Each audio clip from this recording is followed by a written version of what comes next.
स्वभावचिन्मयानन्दं कृपापूर्णं जगत्पतिं हरिषड्वर्गजेतारं नित्यानन्दगुरुं भजे.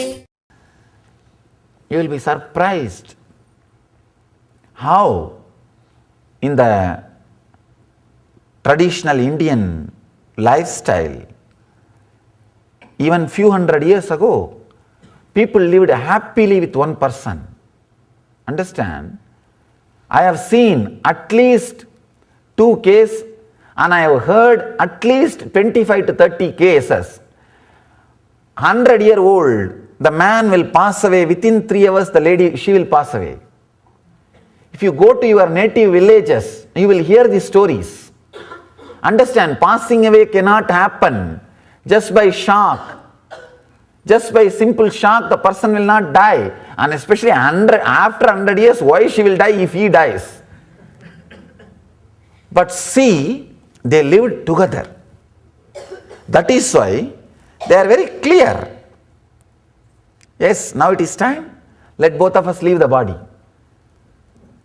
If you go back to your village and sit with the elderly ladies and talk, at least 2 stories you will hear. I know for sure. Means they lived together. The living together was lifestyle. Was lifestyle. Understand? That happens only when both the person's non-mechanical parts of the brain is awakened. If both beings, non-mechanical parts of the brain is awakened, you will also be constantly settling with your ecstasy. She will also be constantly settling with her ecstasy. Even if you share each other, you will be sharing your ecstasy. Constantly you will be radiating it. The other day, I was reading an article. In Bangalore, the divorce rate is 33%. I was shocked. 33%. What is happening to India? God. Leading. Now the metropolitan cities are leading in divorce rate. 33%. And the whole thing has started rising only in last 10 years. After the IT revolution. No, really. No, the reason, these are all the great side effects of the IT revolution. Understand? The reason, the main reason is their routine is not happening after their psychological revolution. Understanding. The hardware is forced to do something for which software is not even, forget about training, not even taught. The software does not know why it should do, does not have any justification why it should do, but the hardware is made to do. That kind of routine leads to more and more dullness. So instead of awakening the non-mechanical parts of the brain, even the mechanical parts of the brain starts dying. Then you carry the constant depression and dullness in you and you share that only. When you hug the other person, when you touch the other person, you just pour the depression, that dullness. So naturally, you are living together, not together. The dissatisfaction arises. That dissatisfaction leads to all kinds of fight. One important thing, when that kind of a dullness and depression happens, suddenly you will see, you will start feeling like your whole life is doomed. You will not understand, you will not think this will pass away. You will think, I cannot imagine living with this guy whole life. I cannot imagine looking at the same person every morning. These kinds of thoughts will become stronger and stronger inside your system. I am talking about all this marriage thing because this person has questioned. the centuries old custom in the Indian culture of surrendering choice of life, sexual love made to parents is so powerful in affecting the consciousness in regards to surrender, connection, trust. I want you to understand. Actually, this sutra and this question is very closely connected. That's the reason I am working on this, both the question and sutra. Maybe today we will do just this sutra, because this sutra can reveal so much. We will do just this one sutra. And after the break also, if you have questions just on this sutra, right, I will try to answer. We will explore deeper and deeper just this sutra. Centuries old custom in the Indian culture of surrendering choice of life, sexual love mate, to parents is so powerful in affecting the consciousness. I want you to understand, the sexual love mate, choice of the sexual love mate is not surrendered to parents traditionally, it is surrendered to your own inner consciousness. Understand? It is surrendered to your own ecstasy, which is happening by awakening of the non-mechanical parts of the brain. Parents actually do a kind of a shortlisting. Only they do a kind of a shortlisting. It is actually the enlightened master. He matches and chooses and fits exactly, seeing the horoscope. In those days, the astrology and horoscope will be studied by an enlightened being. Usually, every family will have an enlightened guru, the Kula Guru. Fortunately, all those Kula Gurus were enlightened. Here you are saying, parents, surrendering it to parents. No, it is not surrendered to parents even till 100 years ago. Even till 100 years ago, it was surrendered to enlightened astrologer, horoscope, person who reads your Kula Guru. Kula Guru is practically like a family psychiatrist and much more. Not just family psychiatrist, much more. He knows the whole family background. He is enlightened. He can give you the straight things which is needed, solution. He can look at the things in a very objective way. So traditionally, custom was surrendering that freedom to him, not to the parents. And one nice thing, many parents are also enlightened. Many parents, even though they never claimed or they never said, see, telling your enlightenment was not a lifestyle in our tradition. It was not a lifestyle.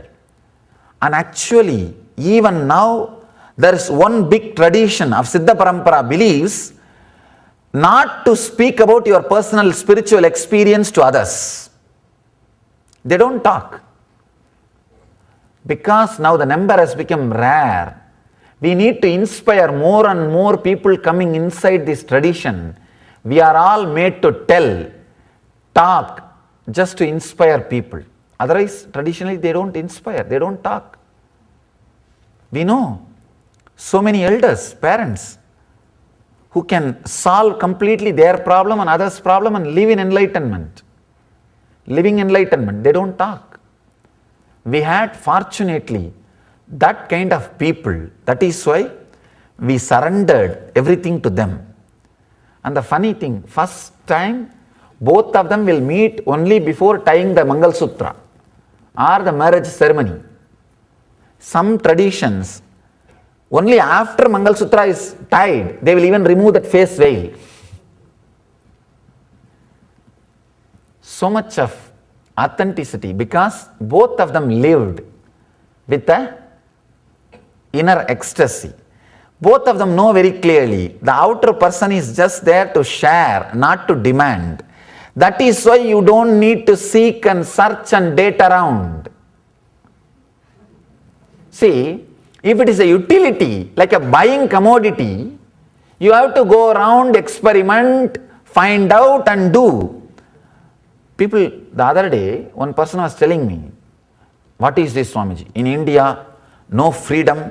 The parents choose, the elders choose about the wife and husband. Is it not disrespect to the individual freedom? We don't understand. Dating around, choosing, then marrying is the disrespect to the whole physical relationship. Means it is like commodity. If you are buying a shirt, you need to put it on and see. Because you are going to use that. Same way, if you are dating around, choosing and then selecting and marrying, means you are going to use that person. That person is going to be utility. That is why you are so careful. In the Vedic marriage, the person was not utility. He was only an object on which you can pour your ecstasy. He is only an object on whom you can train. You can get trained to pour your compassion, to open up, to share the compassion with the whole world. By 21, the person will be filled with overflowing ecstasy. Now he has to have the training of pouring that on one person, so that within 50, he will be matured to pour it on the whole world to take vanaprastha. It's very beautiful. First, creating ecstasy and joy and awakening the non-mechanical parts of your brain and living with ecstasy 25 years. Between 25 to 50, training to pour that on one person, one family, one group. That is Grihastha life. Then next, Vanaprastha, trying to pour that on inanimate objects. That's why Vanaprastha means going and sharing it in the forest. Trying to pour that on animals, pour that on trees, pour that on whole forest with the nature. Then sannyas, trying to pour that on the whole world. You are now trained to pour your ecstasy and compassion on the whole world. This is the tradition. Understand, going around, I am not against, but I want you to understand, do not think the Indian traditional marriage custom and system was the lifestyle without freedom. No. Because the other person was not utility, we don't need to go around. We don't need to seek around. We don't need to search. I am full. All I want is some one person on whom I can pour. So that masters are there. They will choose. That's all. The dimension and color of the skin was not involved. That is why we don't have a problem. We never had a problem of surrendering this freedom to the elders. Now, not only color of the skin, even color of the dress matters. The taste matters. Color of the dress matters because it is going to be utility. You are now planning how much maximum I can get out of that person. It is all about how much you can get out of that person. That is why you have to shop around. You have to shop around to get a best deal. So naturally, if it is going to be a deal, you have to shop around. In the traditional Vedic marriage system, it was not deal. So you don't need to shop around. It was only a training. So masters know who should be put next to you so that you can get trained. Even the attitude was training. That is why every time the thought of continuing the marriage only was mothered. Yesterday's sutra, if you remember, as hen mothers the chicks, mother particular knowings and doings. In the Indian traditional marriage, thought of continuing the marriage only was mothered continuously. Even verbally, they will not tell that I should not live with him. No. Even verbally they will not tell. Thought of keeping the marriage alive was mothered. But now, when it is utility, shopping around, even after a few months, when you think the deal was not as you expected, the thought of divorce is started getting mothered. Understand? The moment you start mothering the thought of divorce, you have created the problem for you. Which thought you mother is the truth.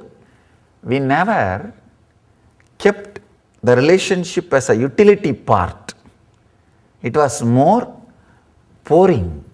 It was more sharing. Whenever a problem in marriage comes, the person only remembers, marriage is happened for me to train myself to pour my compassion and expand me. It is a test. In the marriage system of the West, where the dating and deal is signed, whenever the problem happens, I think I am cheated.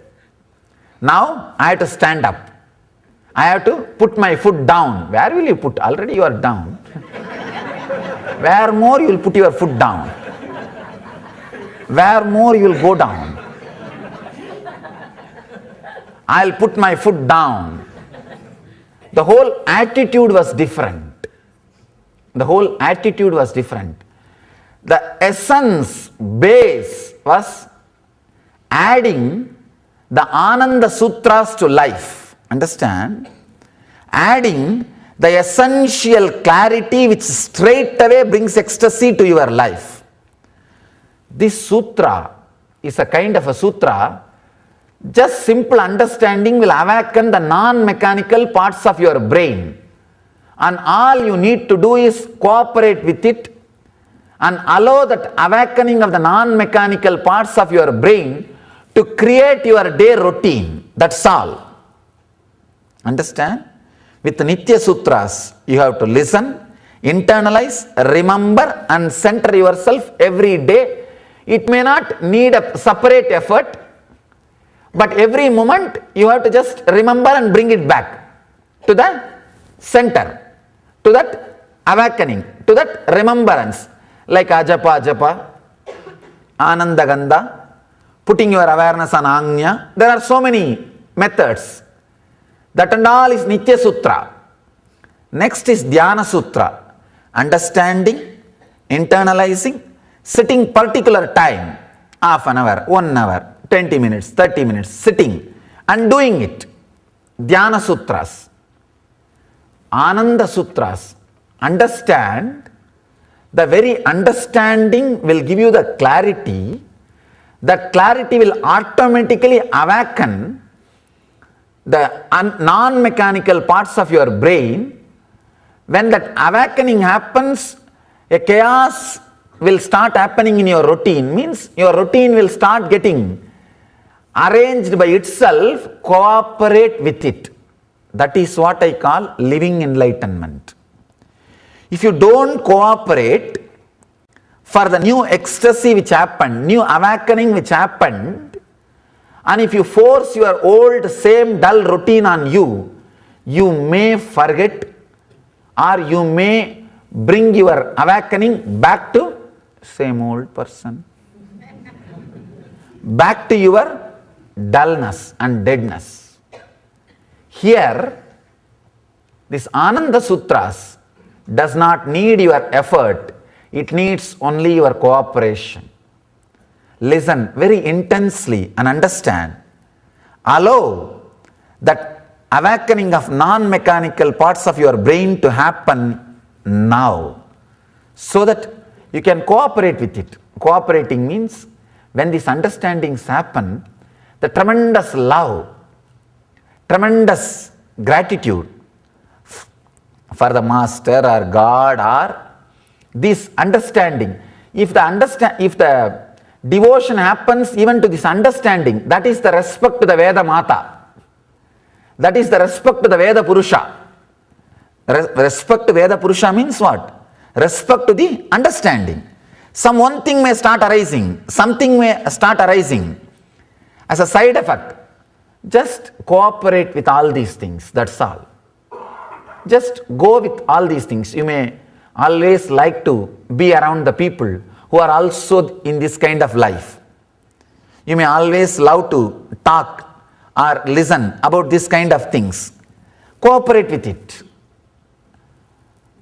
Cooperating with the awakening which happened in you is what I am calling being a disciple or living enlightenment.